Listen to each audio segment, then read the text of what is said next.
D'être là, vous pouvez vérifier. Ah voilà, je pense qu'on va commencer. Bonjour encore, bonjour ou bonsoir et bienvenue à ce nouveau webinaire de MEI. Bienvenue de la part de MEI et MEI Africa. Ah, merci Georges, merci. Donc, bienvenue à ce nouveau webinaire de MEI. Je suis Ivanova, écrivaine camerounaise. Je fais aussi partie de l'équipe d'administration de la page Facebook MEI Africa.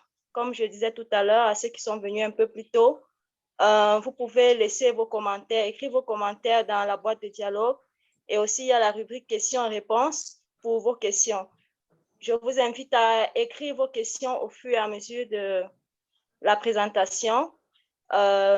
Notre conférencier va répondre à vos questions à la fin de la présentation. Alors, le thème qui nous rassemble ici ce matin ou cet après-midi, c'est auteurs et éditeurs, comment construire ensemble le livre dont les lecteurs ont besoin.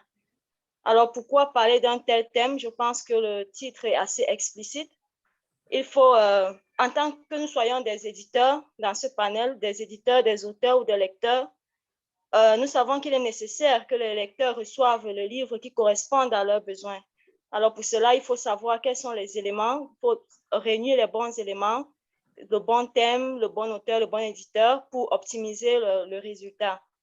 Alors, cela part d'une expérience de Stephen Dixon, notre conférencier, il y a 25 ans, qui a commencé à identifier des auteurs potentiels, à les aider à améliorer leur manuscrit et à faire en sorte que leur projet d'ouvrage aboutisse. Par la suite, plusieurs auteurs ont comparé cet accompagnement au travail d'une sage-femme qui les a aidés à accoucher d'un livre.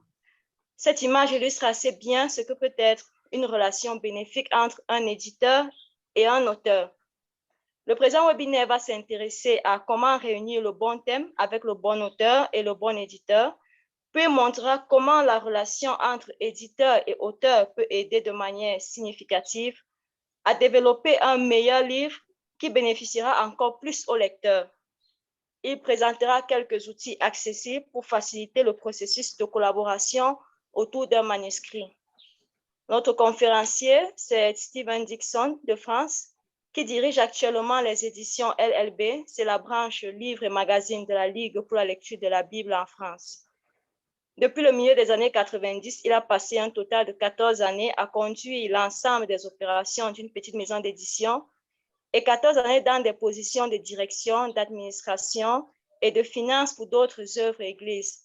Avant de passer la parole à notre conférencier, je vous rappelle qu'il y a la boîte de dialogue pour vos commentaires et aussi pour vos questions et réponses. N'hésitez pas à saisir vos questions au fur et à mesure.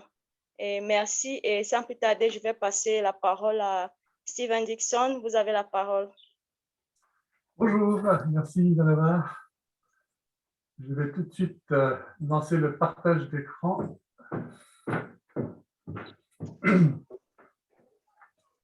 Merci pour cette introduction. Effectivement, en réfléchissant à comment présenter le thème de ce jour, j'ai commencé à réfléchir aux choses de manière suivante, selon un triptyque, les trois éléments qui ont été mentionnés tout à l'heure. D'abord, on part du besoin du lecteur, donc ça va être le thème du livre, le projet dont il est question. Pour arriver au projet, on va mobiliser un auteur et on va impliquer un éditeur pour arriver à produire le livre. Ensemble, auteurs et éditeurs vont chercher à construire le projet idéal pour répondre aux besoins qui a été identifié. On voit qu'il y a une certaine interdépendance entre les trois sphères. Chacune est en relation avec l'autre, mais c'est à l'endroit où chacune se chevauche que l'on va envisager de développer le meilleur livre possible. Je vais donc laisser ce schéma guider un peu notre réflexion cet après-midi. Ça peut être utile de partir d'un exemple concret. Voici la petite équipe avec laquelle j'ai travaillé il y a un certain nombre d'années aux éditions Farel. C'est une photo qui remonte maintenant à presque 20 ans. On est tous jeunes, ça fait marrant de nous revoir comme cela. En 2003, cette maison d'édition servait les églises évangéliques, principalement en France. Notre mission, c'était d'encourager les églises et les croyants à approfondir leur maturité spirituelle en publiant des ouvrages profonds mais accessibles en termes de style et de langage. Et comme point d'entrée, pour tous les sujets que nous développions, nous avions choisi de privilégier un angle relationnel, car les relations sont tout autour de nous, à tous les niveaux. Chacun peut donc facilement se sentir concerné par un ouvrage qui parle des relations. Voilà ce qui caractérisait l'éditeur de cet exemple. Nous avions une collection de livres qui encourageaient les églises à faire preuve de créativité dans leur contexte culturel pour se renouveler. Nous avions identifié un sujet qui nous semblait peu ou pas traité dans la littérature existante. Qu'est-ce qui peut faire qu'une église va sortir de ses murs et témoigner concrètement dans la communauté autour d'elle de l'amour de Dieu pour chacun? Voilà le besoin du lecteur que nous avions identifié à ce moment-là. Nous tenions à proposer une voix française sur le sujet et non pas une traduction d'un ouvrage américain ou autre. Nous voulions un auteur qui était capable de s'adresser d'une manière accessible à tous les membres d'une église, plutôt que de produire un traité théologique. Il nous fallait quelqu'un avec une expérience de terrain et qui soit aussi à l'aise à l'écrit. Voilà donc le profil de l'auteur que nous cherchions.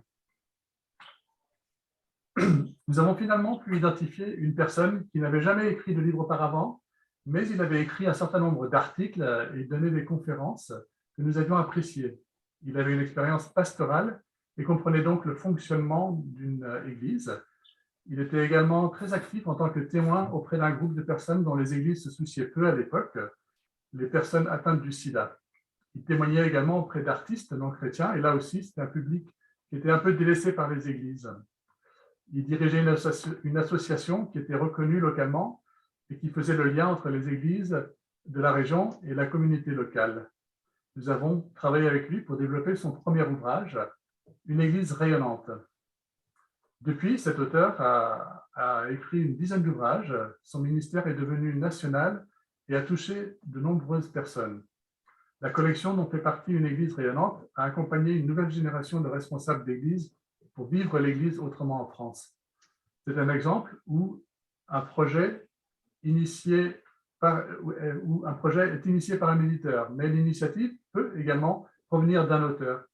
Dans les deux cas, il y aura à la base une conviction qu'un thème doit être traité parce que les lecteurs en ont besoin et qu'il n'y a pas d'autres livres similaires de qualité sur le marché.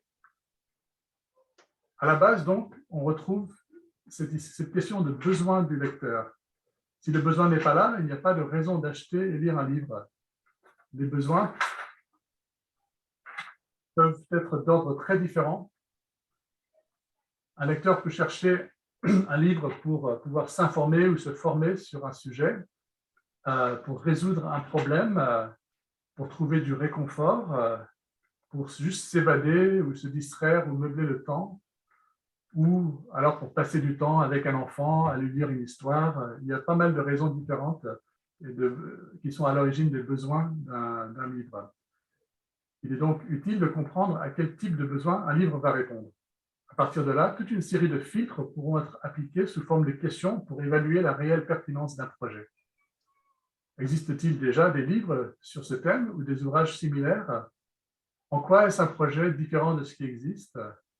Qu'est-ce qui fait qu'un lecteur va acheter ce livre plutôt qu'un autre? Ces questions vont nous aider déjà à voir si le thème auquel on pense est pertinent ou non, s'il vaut la peine d'être développé. À partir du moment où on décide que c'est un thème valable, on va rechercher une adéquation entre un thème et un éditeur. Par rapport à un besoin identifié, tous les éditeurs ne seront pas forcément bien positionnés pour y répondre. Les éditeurs ne sont pas identiques les uns aux autres. Ils peuvent varier sur des questions comme la taille, l'expérience et le professionnalisme dont ils font preuve, les réseaux et les publics auxquels ils peuvent faire appel, les moyens financiers dont ils disposent, ou le look ou le design graphique qu'ils attribuent à leurs ouvrages. Mais surtout, chacun va avoir sa propre ligne éditoriale. Et ce point est important car il va nous aider à cibler quels sont les éditeurs qui vont être plus en phase avec tel ou tel thème. La ligne éditoriale, c'est le respect de critères définis, qu'ils soient moraux ou éthiques, thématiques, formels ou autres. Il va donner une cohésion globale à l'ensemble des œuvres éditées. Il exprime l'identité d'une maison d'édition et il permet de faire des choix parmi les manuscrits qui sont proposés à un auteur. Il permet aussi au lecteur qui, vu de l'extérieur, regarde une offre, de mieux se repérer et de faire un choix de lecture et d'achat. Et il va contribuer, du coup, à fidéliser les lecteurs auprès d'un éditeur donné. Si vous êtes éditeur, avez-vous pris le temps de formuler une ligne éditoriale claire pour vous guider? C'est toujours plus facile de savoir si on va pouvoir correctement aborder un sujet ou répondre à une thématique à partir du moment où on est clair sur ce que nous souhaitons publier et si ça rentre dans notre mission ou non. Si vous êtes un auteur, avez-vous pris le temps de chercher à comprendre les lignes éditoriales des éditeurs que vous démarchez? En tant qu'éditeur, je constate souvent que les auteurs ne sont pas conscients des différences qui peuvent exister entre éditeurs.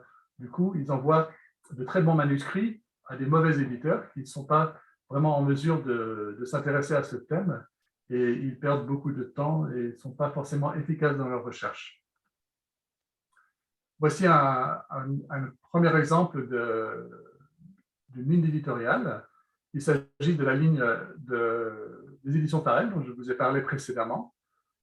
On voit que la préoccupation, c'est vraiment au niveau du relationnel, au cœur de toute chose, à l'image de la Trinité. C'est un éditeur qui voulait à l'époque publier des thèmes innovants avec un contenu profond dans un langage accessible. Il privilégiait les auteurs français adaptés au contexte français et un souci de qualité au niveau du texte, mais aussi du graphisme et des matériaux utilisés pour la fabrication des ouvrages. Un deuxième exemple, pour montrer un petit peu la différence qu'il peut y avoir, c'est dans la ligne éditoriale que nous avons actuellement aux éditions LLB, donc en lien avec la Ligue pour la lecture de la Bible. Notre tagline, c'est rendre le contenu de la Bible accessible à tous et on va faire cela en publiant des livres et des périodiques de lecture et méditation quotidienne de la Bible. On va s'intéresser aux outils pour explorer la Bible, aux outils d'animation biblique que l'on peut développer pour les églises et pour les groupes ou pour les individus, aux ressources pour toute la famille qui vont permettre de découvrir la Bible en famille ou avec les enfants ou les jeunes, tous les différents niveaux d'âge. Et puis aussi les outils pour la prière et la communication fraternelle, tout ce que l'on peut produire pour faciliter ces domaines-là. En comparant les deux lignes éditoriales, on comprend facilement que selon le type de projet choisi, certains éditeurs seront mieux placés que d'autres pour produire et commercialiser un livre et pour l'aider à réaliser tout son potentiel. Imaginons par exemple qu'un éditeur soit spécialisé dans la production d'ouvrages de référence théologiques. Il les vend principalement dans des facs et dans des réseaux de pasteurs. Un tel éditeur ne va sans doute pas être bien placé pour produire un livre de témoignage et d'évangélisation qui est destiné à des personnes éloignées de l'Église. Ça ne correspond pas vraiment à ce qu'il sait faire et il aura en plus du mal à les vendre car il n'est pas, c'est pas son public habituel, donc il va avoir du mal à atteindre les bons lecteurs pour un tel livre. Concrètement, comment faire pour voir s'il y a bien une adéquation entre l'éditeur et un thème? Alors, si je suis un auteur avec une idée de livre, je vais me poser des questions comme quel est l'éditeur dont la ligne éditoriale correspond le mieux à mon projet? Je vais chercher à analyser le catalogue d'un éditeur et voir si je pense que mon idée rentrerait dans ce catalogue. Mon idée est-elle en phase théologiquement avec les autres titres du catalogue? Est-ce que j'aime la manière dont les autres livres sont décrits et présentés? Est-ce que ça me correspond? A contrario, si je suis un éditeur à qui on présente une idée, je vais me demander si ça cadre avec ma ligne éditoriale. Est-ce que c'est une idée qui est en phase théologiquement avec ce que je produis? Est-ce que ce serait cohérent avec mon catalogue? Est-ce que je saurais réaliser un tel projet ou est-ce que c'est vraiment trop éloigné de ce que j'ai l'habitude de faire? Tous ces éléments vont nous permettre de valider si on a le bon éditeur pour le bon sujet pour répondre aux besoins du lecteur. Ensuite, on peut aussi regarder l'adéquation qu'un projet peut avoir avec un auteur. Un auteur, lui, il ne va pas forcément afficher une ligne éditoriale, donc il faudra creuser un petit peu et se poser des questions comme quelles sont ses expériences en lien avec le thème du projet, quelle est son autorité dans ce domaine, est-ce qu'il a fait des études particulières, est-ce qu'il a une expérience d'une certaine durée dans ce domaine qui lui permet de parler concrètement sur le sujet, et aussi, est-ce qu'il peut s'adresser au public concerné, est-ce qu'il peut parler à des membres d'église, ou est-ce qu'il est formaté pour s'adresser à des étudiants en fac de théologie? Il faut arriver à s'assurer que c'est le bon auteur pour le bon public. Un éditeur va aussi penser aux aspects commerciaux et pratiques.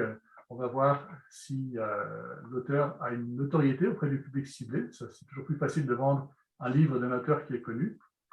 On va s'assurer qu'il a une bonne réputation, s'assurer qu'il écrit bien. C'est toujours bien de commencer avec un auteur qui écrit bien, même si par la suite on peut faire tout un travail d'amélioration du manuscrit. Est-ce que sa ligne théologique est compatible avec la mienne? Et aussi, est-ce que c'est quelqu'un qui est ouvert aux apports et aux conseils, ou bien est-ce que c'est quelqu'un qui refuse qu'on touche à une virgule de son manuscrit? Ça ne va pas être forcément la même manière de travailler. Donc voilà, ça y est, nous avons à présent réuni un projet basé sur les besoins du lecteur, avec un auteur qualifié pour le traiter et un éditeur en phase avec le projet et capable de le porter. On va entrer dans la dimension d'accompagnement du processus créatif. Et là, le travail va se faire plus maintenant entre l'éditeur et l'auteur. Lorsque j'ai commencé à travailler avec les auteurs pour les aider à améliorer leur manuscrit et à faire en sorte que leur projet de rédaction aboutisse, j'ai eu plusieurs remarques du fait qu'ils estimaient que mon travail avec eux était comme celui d'une sage-femme qui permettait de les aider à accoucher de leur projet. En fait, cette image n'est pas si éloignée de la réalité. À cause de la nature de son travail, un auteur peut facilement se sentir seul dans son travail, vidé et fatigué par le processus créatif, insécurisé par la crainte d'un rejet de son travail et par extension de sa personne, et être en proie au doute sur la qualité de son travail. D'une certaine manière, un auteur est appelé à montrer qui il est et ce qu'il peut faire à travers la publication d'un livre. Son travail devient public et il peut faire face à la critique. Ça va forcément être insécurisant pour tout le monde, mais c'est sans doute encore pire pour des personnalités créatives qui sont toujours un peu plus à fleur de peau et qui ont du plus de mal avec la critique. Un auteur peut aussi rencontrer des blocages ou des obstacles sur certains passages de son livre, des interrogations sur la direction à prendre sur certains passages et des difficultés pour prendre de la hauteur et voir le projet dans son ensemble. On peut comprendre en quoi un éditeur doit donc être présent pour un auteur et avoir tout un volet accompagnement qui sera pertinent pour le rassurer sur beaucoup de plans différents, aussi bien sur la valeur de son travail que pour lui apporter des aides concrètes pour améliorer le manuscrit. Il va apporter un regard bienveillant sur son travail. Il pourra avoir un regard expérimenté et extérieur à celui de l'auteur, et dans le meilleur des cas, les deux regards vont pouvoir se compléter utilement. Il pourra apporter un feedback pertinent et surtout constructif qui va rassurer l'auteur, et il aura une connaissance du lectorat et du marché que n'a pas forcément l'auteur, et donc pourra apporter cette aide utile pour que l'auteur puisse mieux s'adresser à son public cible. En fonction des qualités de l'auteur, un éditeur pourra l'aider à améliorer l'un ou l'autre des éléments suivants. Au niveau de la structure du livre, il va pouvoir l'accompagner en l'aidant à vérifier si toutes les parties de son projet sont équilibrées. Y a-t-il une logique dans le déroulement des idées à travers le livre et dans chaque chapitre? Est-ce que chaque chapitre est équilibré et structuré de manière cohérente? Est-ce que l'ensemble du thème a été traité, ou est-ce qu'il y a des morceaux qui ont peut-être été oubliés ou qui sont passés au second plan alors qu'ils sont importants? Et à l'inverse, est-ce qu'il y a des passages qui sont hors sujet par rapport au thème qu'on voudrait traiter et qu'il vaudrait mieux retirer du projet ou voir à utiliser sur un autre projet. L'éditeur va l'accompagner avec un regard utile sur le texte, pour des questions d'orthographe, de grammaire, d'utilisation du français, bien entendu. Il va avoir un regard pour aider l'auteur à favoriser la lisibilité et le niveau de français qui est adapté au lecteur ciblé. Il va regarder la fluidité, le rythme que peut avoir un texte et le plaisir de lire un texte, tout simplement. Souvent, lorsqu'un auteur est concentré sur un thème, il va mettre sur papier ses idées, mais il n'aura pas forcément conscience de la manière dont le texte peut faire entrer un lecteur dans le thème, et donc l'éditeur va pouvoir l'accompagner sur ce projet-là. Il va aider l'auteur à vérifier les références et les citations, à valider les versions bibliques qui sont utilisées, et tout un détail de questions plus techniques. Et surtout, il me semble que l'auteur a une place importante l'éditeur a une place importante pour aider l'auteur à rédiger un texte vivant. On va chercher une lecture qui touche le cœur avec, par exemple, des exemples concrets ou des expériences vécues. Il va suggérer souvent à un auteur des effets narratifs pour l'aider à capturer l'attention, que ce soit une manière d'introduire les chapitres ou bien de les terminer en laissant un suspense qui donnera envie au lecteur de continuer au chapitre suivant. Il va aider le lecteur à trouver des titres parlants pour ces chapitres et il va vérifier à ce que les exemples utilisés à titre d'illustration soient pertinents à travers le livre. Donc, en particulier pour les auteurs qui débutent, on voit qu'il est important que l'éditeur ait une vision de ce que peut être un texte bien écrit et qui motive le lecteur. Ce sont des échanges qui peuvent prendre du temps, mais qui peuvent aussi sensiblement améliorer la qualité d'un texte. Et c'est une manière plus précise et technique d'accompagner le travail d'un lecteur, surtout si c'est un lecteur qui débute, un auteur qui débute, excusez-moi. Quelques outils qui sont utiles pour faciliter les échanges entre les éditeurs et les auteurs. Le premier auquel j'ai pensé, c'est d'avoir un contrat clair. On oublie souvent cet élément qui précise ce qui est attendu de l'auteur et ce que l'auteur peut attendre de l'éditeur. En fait, avoir un contrat clair qui pose les choses en avance, c'est l'un des meilleurs moyens de démarrer sur de bonnes bases, sur la relation éditeur et auteur, et d'éviter certains malentendus dès le départ. Un autre outil qui a beaucoup de valeur, qui prend un peu de temps à développer si c'est quelque chose que vous n'avez pas déjà en tant qu'éditeur. C'est un livret des procédures.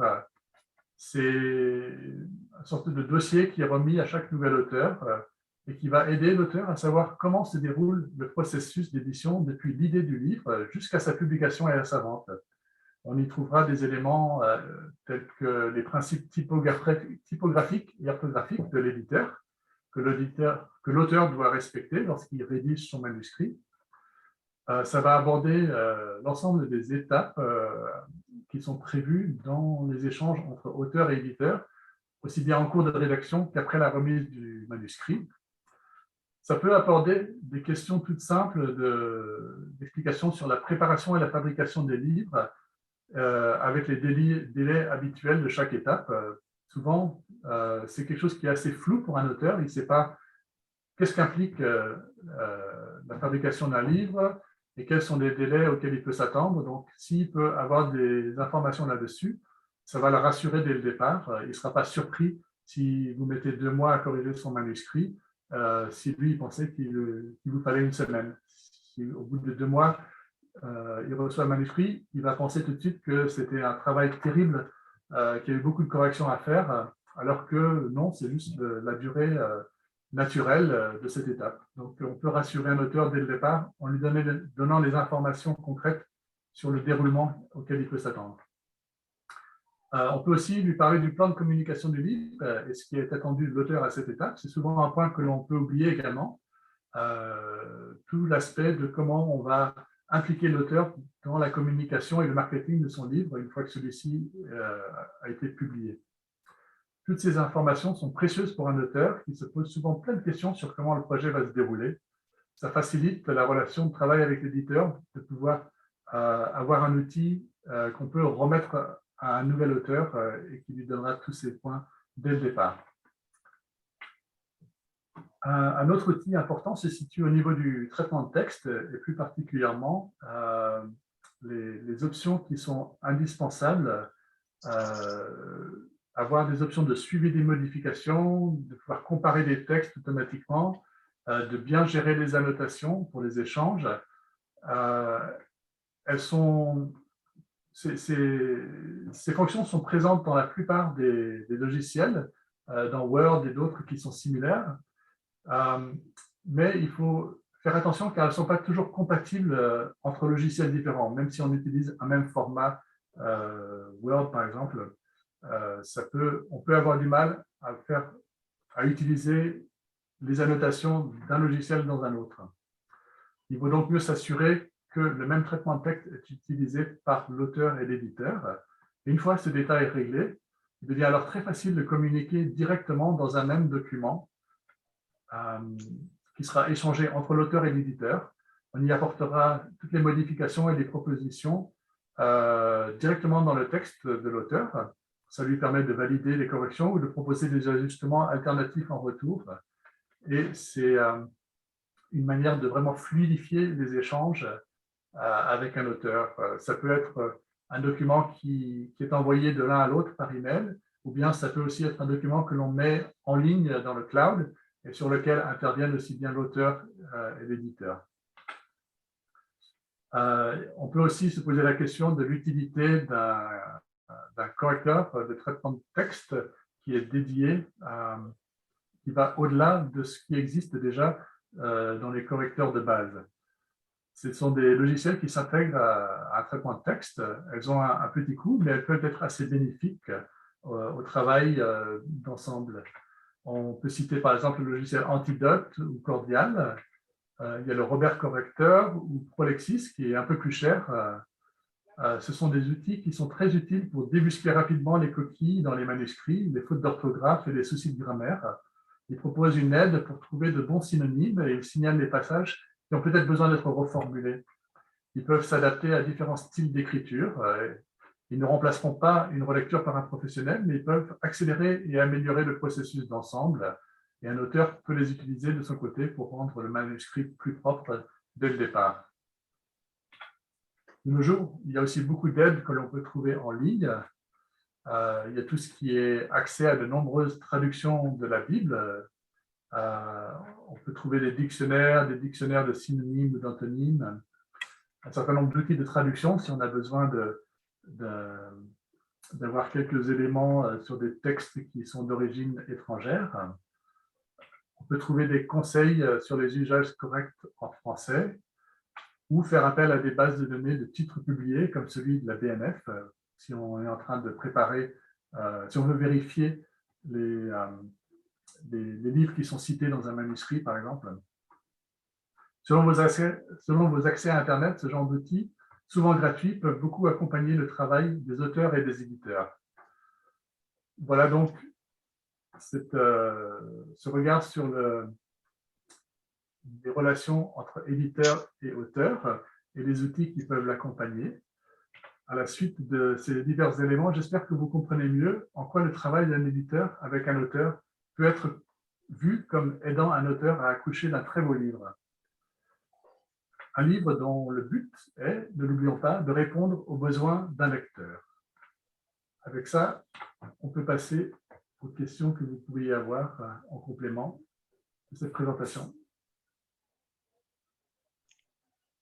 Alors, merci beaucoup pour cette présentation, Steven. J'ai pris des notes, j'ai appris beaucoup de choses déjà en tant qu'auteur, en tant que lectrice et dans ma collaboration avec les différents éditeurs. Et la première question qui nous est parvenue, c'est celle de Selove Agege du Bénin. Je ne sais pas s'il est là. S'il n'est pas là, il va voir certainement l'enregistrement. En tout cas, nous allons tous bénéficier de la réponse. Alors, Selove du Bénin dit qu'il y a une dizaine d'années déjà, il est convaincu il a cette conviction d'écrire un roman autobiographique, mais il ne sait pas par où commencer, ni comment procéder de façon concrète. Et son rêve, son souhait, c'est d'écrire un livre qui puisse servir, qui puisse entrer dans le programme scolaire. Et est-ce qu'il demande, est-ce que vous auriez des idées, des orientations à lui donner? Alors, c'est un exemple intéressant. Alors, je n'ai pas compris si c'était quelqu'un qui avait déjà une expérience d'auteur ou si c'était juste le thème qu'il avait à cœur et qu'il voulait voir comment le produire. En fonction de son expérience d'auteur, il peut bien entendu se lancer dans l'écriture ou alors chercher comment se faire accompagner pour rédiger ce texte. Mais il me semble que le plus important, ça va être d'arriver à identifier un éditeur qui pourra vraiment être compétent pour non seulement publier le livre, mais l'aider à être pris dans le système scolaire du Bénin. Donc, j'imagine qu'il y a un certain nombre de critères auxquels un livre doit répondre au Bénin pour pouvoir rentrer dans le système scolaire. Donc, ce serait un peu ça le début, je crois, du projet, c'est d'essayer de comprendre qu'est-ce qui fait qu'un ouvrage peut être sélectionné pour les écoles du Bénin et à partir de là, procéder de manière à ce que ça réponde à ces éléments, ces critères de sélection. S'il peut identifier rapidement un éditeur qui publie déjà des titres qui sont sélectionnés par les écoles, cet éditeur pourra l'accompagner dans la rédaction de son témoignage et l'aider à faire en sorte que ça corresponde vraiment à la cible du système scolaire du Bénin.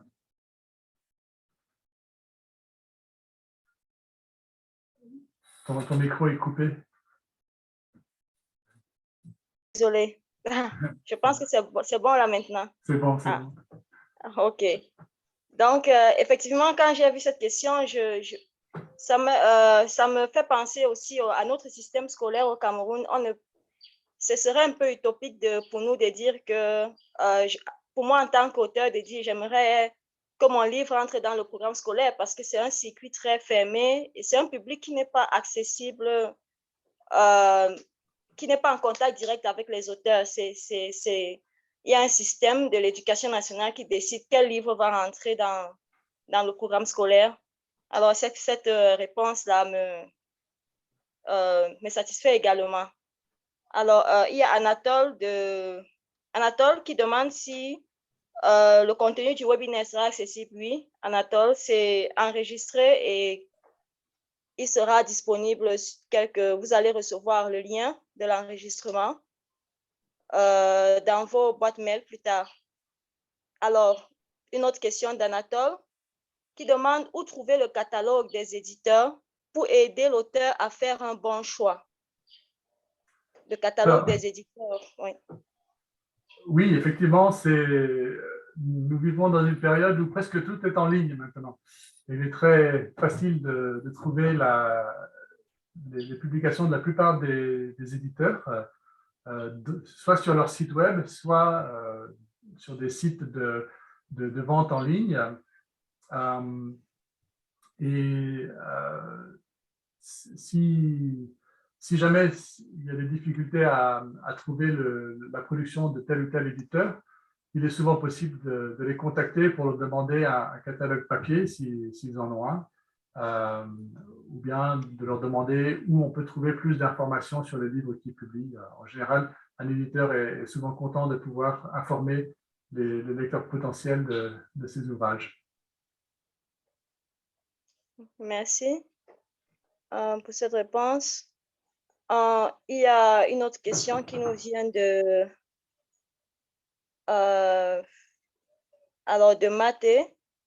Mate Kisugo, qui demande quel style adopter lorsqu'on veut intéresser dans son livre des tendances confondues, religieuses, politiques, interraciales, Mate Kisugu de la RDC.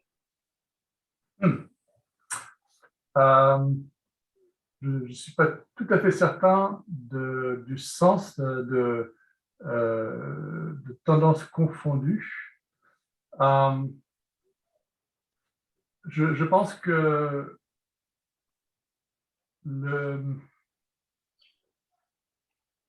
lorsque l'on veut rejoindre des lecteurs de religions ou de politiques ou de races différentes,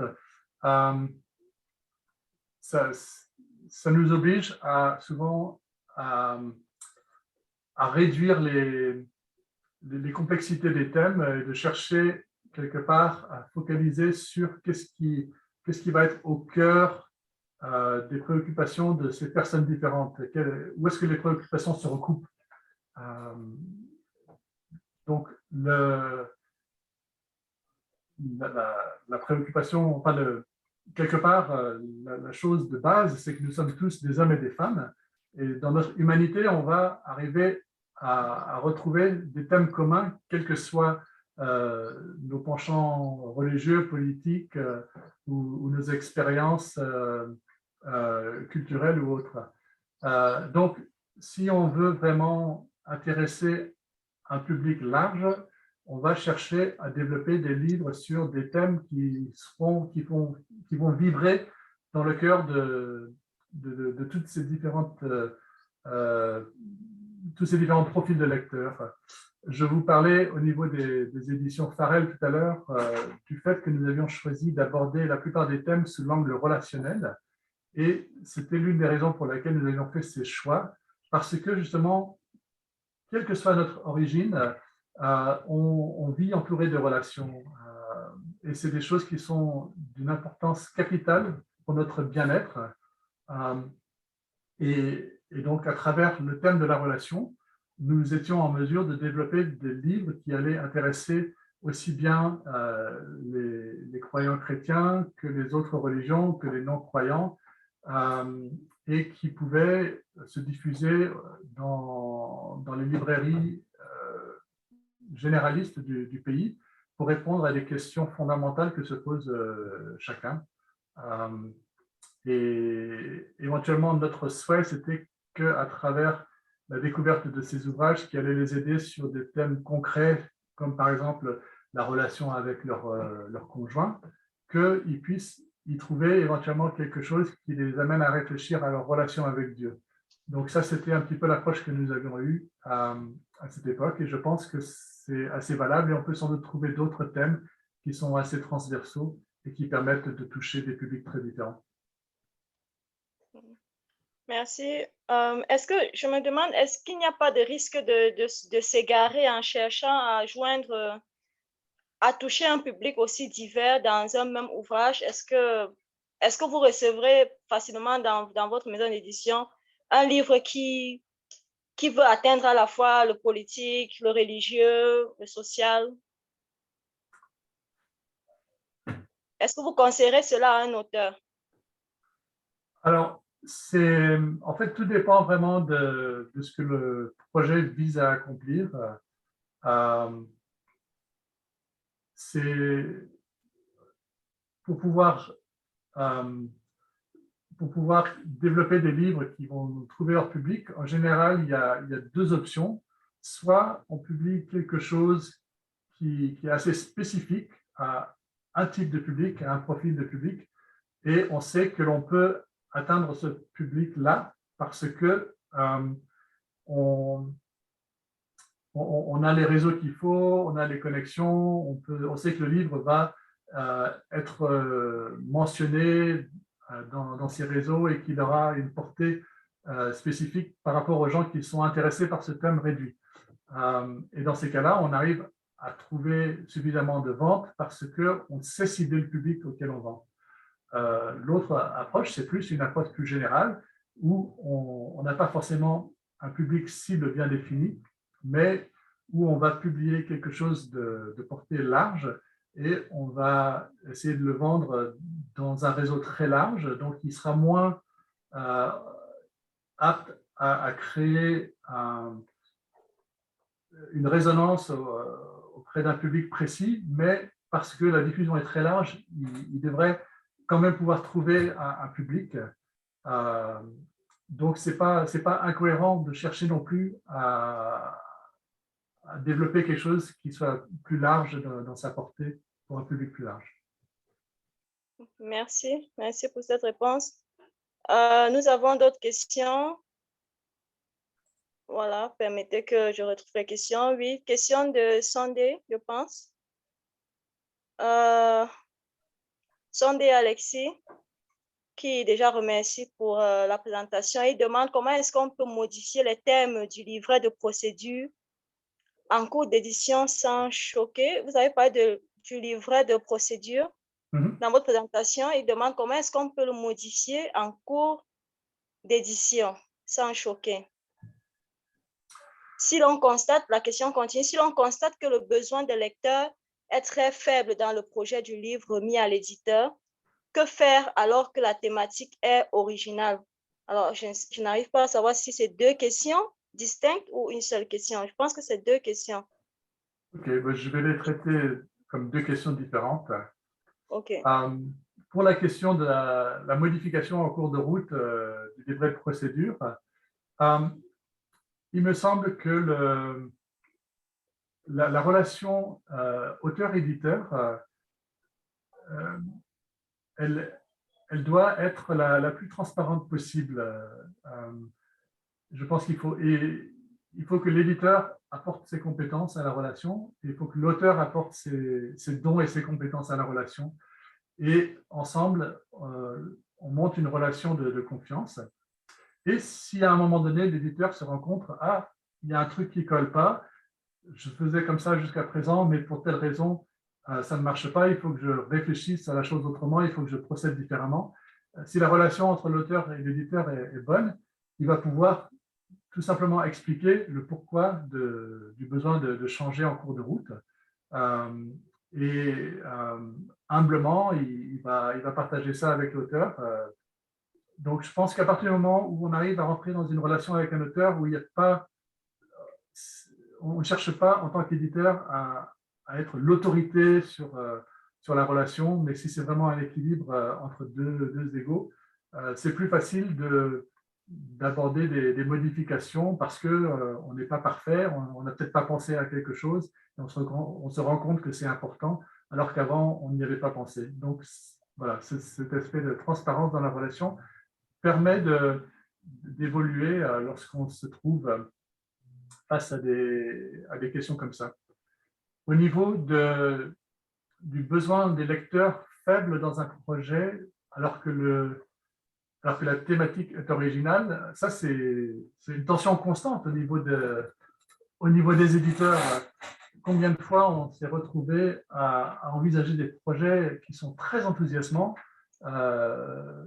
pour telle ou telle raison, un auteur va avoir une idée vraiment originale, très créative, et ça résonne vraiment au sein de l'équipe de l'éditeur. Mais en même temps, quand on creuse, quand on regarde le public qui peut acheter le livre, qui va s'intéresser au livre, on peut se rendre compte que c'est malgré tout, on ne va pas arriver à trouver suffisamment de lecteurs potentiels pour que le projet puisse être validé et vendu sans perte financière.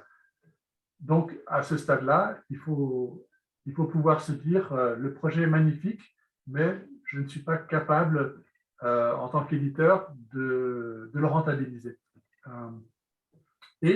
Par contre, il est tout à fait possible que, pour telle ou telle raison, il existe un autre éditeur qui a des accès à un public auquel nous n'avons pas accès et qui pourrait, lui, produire le projet et le rentabiliser. Donc là encore, il faut trouver vraiment le bon éditeur pour le bon projet.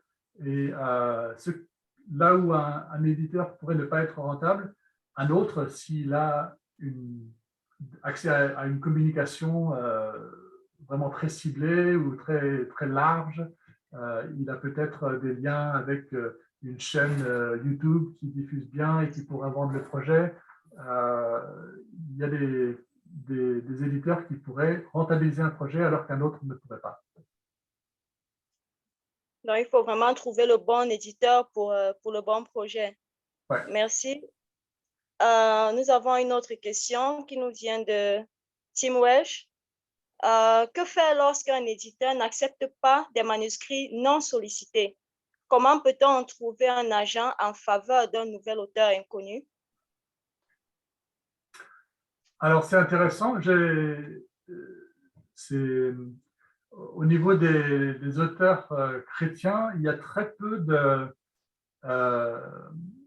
en tout cas, dans l'édition francophone, il y a très peu d'agents qui sont disponibles pour accompagner des auteurs.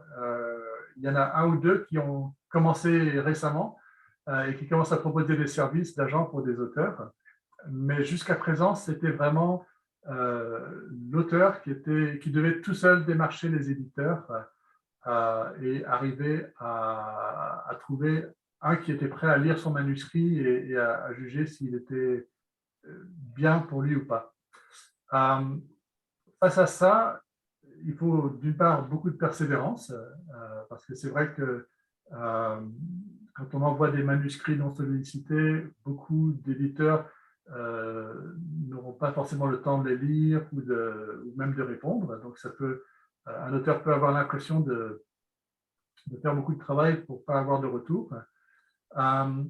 Et un auteur, dans ces cas-là, il doit vraiment mobiliser toutes ses relations et tous les réseaux qu'il a autour de lui pour essayer de voir s'il n'y a pas quelqu'un qu'il connaît ou l'ami d'un ami ou le cousin d'un parent qui connaît tel éditeur à tel endroit et qui pourrait peut-être l'introduire directement auprès d'un éditeur. Donc, ce n'est pas facile, j'avoue. Ça me fait sourire quand vous parlez de pour mobiliser les relations, voir s'il n'y a pas un ami qui connaît un cousin, parce que ça c'est la méthode au Cameroun. Si on ne connaît pas quelqu'un, quel que soit le domaine, on ne se fait pas accepter. Donc, ouais. Effectivement. Donc, il y a d'autres questions qui nous viennent. Attendez que j'ouvre. Alors, je ne sais pas si on a déjà lu cette question d'Anatole, oui. Oui, on a lu cette question. Il y a Morindo Mawa qui demande, existe-t-il une bibliothèque en ligne devant aider l'auteur à enrichir son texte par des idées soutenues? Vous avez saisi la question?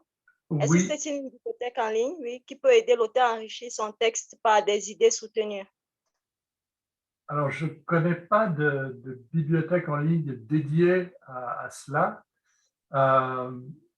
mais en fonction des thèmes que l'on développe, on peut souvent trouver des sites qui abordent tel ou tel sujet et qui peuvent orienter un auteur pour s'intéresser à tel ou tel écrit ou à telle ou telle thèse qui touche à son sujet, qui peut l'aider à compléter un petit peu sa réflexion dans ce domaine. Donc, je ne sais pas si c'est ça qui était demandé. En tout cas, c'est comme ça que je le comprends. Mais voilà, plutôt qu'un lieu où on va trouver des informations sur plein de sujets, sur Internet, on va pouvoir faire des recherches et trouver peut-être des groupes de discussion ou des groupes d'intérêt sur tel ou tel sujet où on pourra trouver des nouvelles idées ou approfondir des idées que l'on a. D'accord, merci. Nous continuons avec à recevoir des questions. Alors, Anatole nous revient avec une question. Lorsqu'on rédige une thèse ou un mémoire, cela exige une présentation scientifique. Ensuite vient la publication du travail et le public visé ne serait plus seulement les universitaires, mais un large public. Trouvez-vous que ce serait facile pour l'éditeur de concilier les différents publics? Alors ça, les thèses sont en effet une source de manuscrits importante, mais une thèse n'est pas rédigée effectivement pour le grand public. Donc, ça implique vraiment un travail de réécriture complet d'un livre basé sur la thèse, mais dont les idées seront vraiment très condensées et où le texte serait écrit d'une manière plus fluide, peut-être des exemples plus concrets ajoutés pour que un lecteur qui ne soit pas dans le système universitaire puisse rentrer dans le thème qui est développé.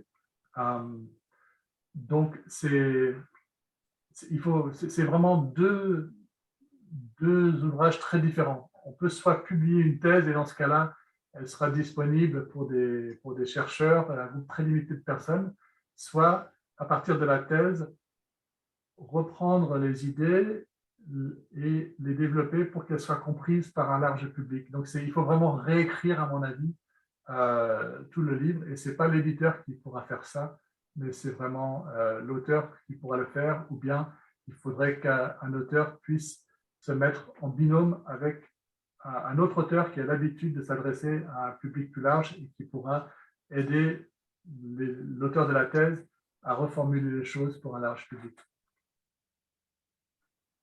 Merci.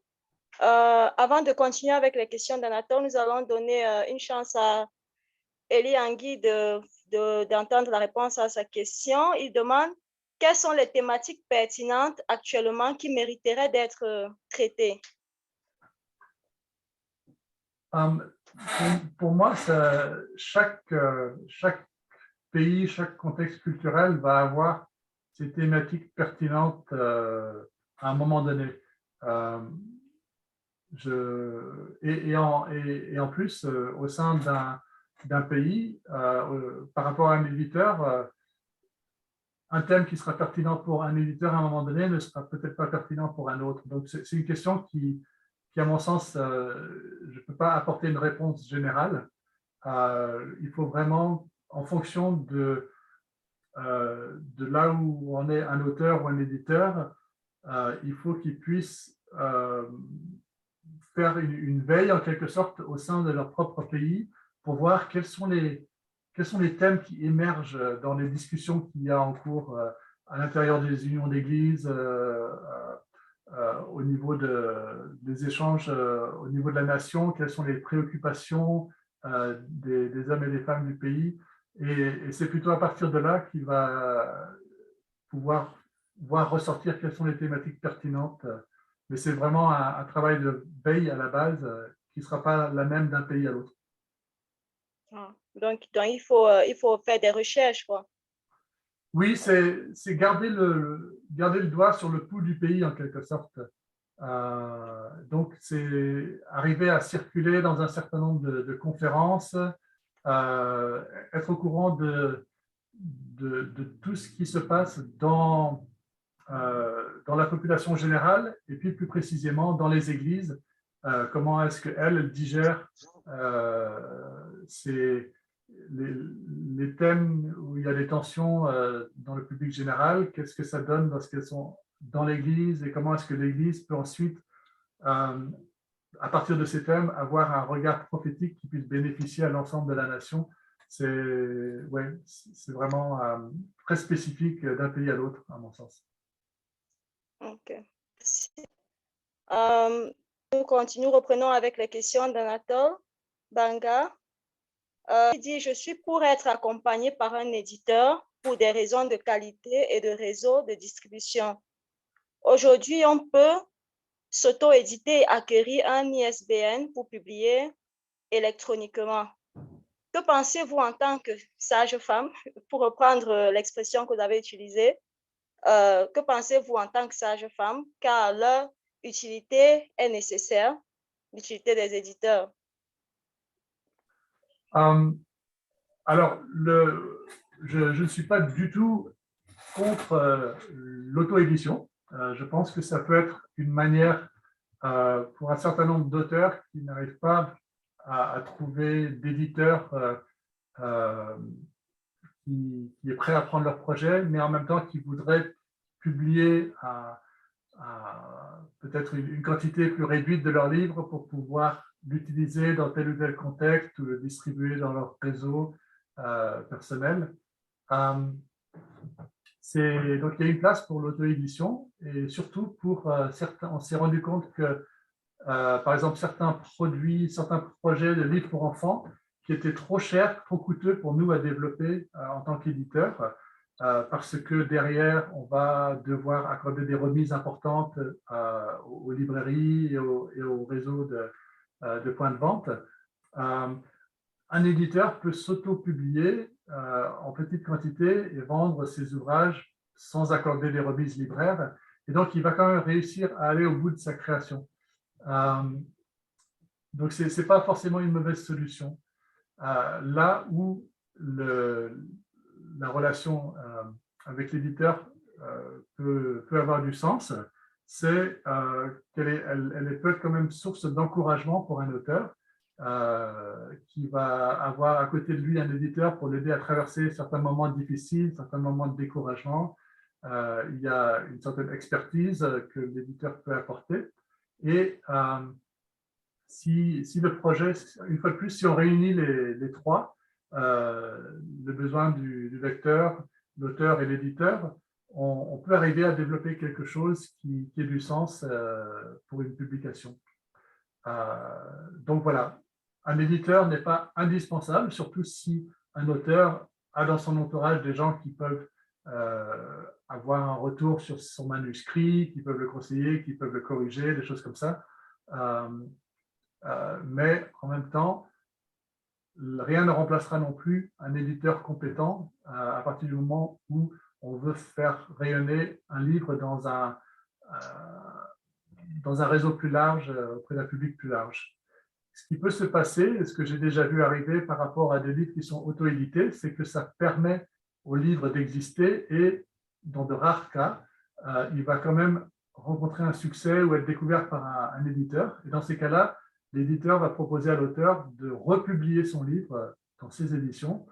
Il va faire un travail dessus pour améliorer le texte et il va le republier. Donc, une auto-édition peut mener à une parution chez un éditeur, mais ça reste quand même assez rare, malheureusement. OK, merci. J'espère que nous avons répondu à toutes les questions d'Anatole Banga. Anatole Banga, si vous nous écoutez, si nous avons manqué une de vos questions, merci de rappeler. Je pense que nous avons lu toutes vos questions. Merci pour votre intérêt pour ce sujet. Si vous avez d'autres questions, est-ce que nous avons encore assez de temps, Ramon? Est-ce que nous avons encore du temps pour prendre des questions?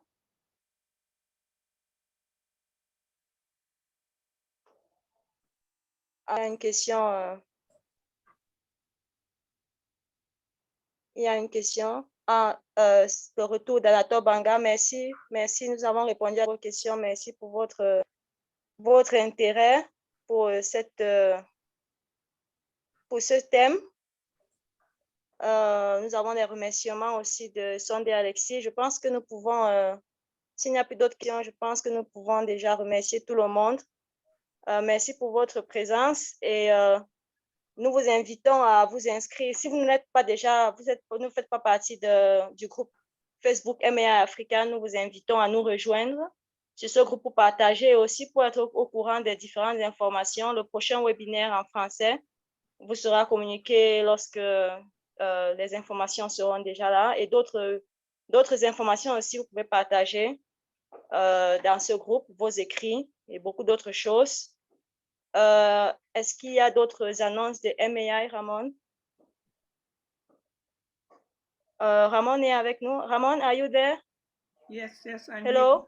here. Yes. Okay. I think we are done with the questions. Okay. Thank you so much. Yeah, you can say goodbye to everyone. OK. Yes. Donc, merci à vous. Merci pour votre participation. Merci, Steven, Dixon. Merci beaucoup pour cette présentation. Nous avons été enrichis et nous avons eu les réponses à nos questions. Merci à chacun de vous et que Dieu vous bénisse et rendez-vous au prochain webinaire en français, s'il plaît à Dieu. Merci Ivanova. Bonne Merci. continuation. Merci. Bye, Ramon. Bye-bye. Thank you, everyone. Bye. Thank you. God bless you all. Thank you.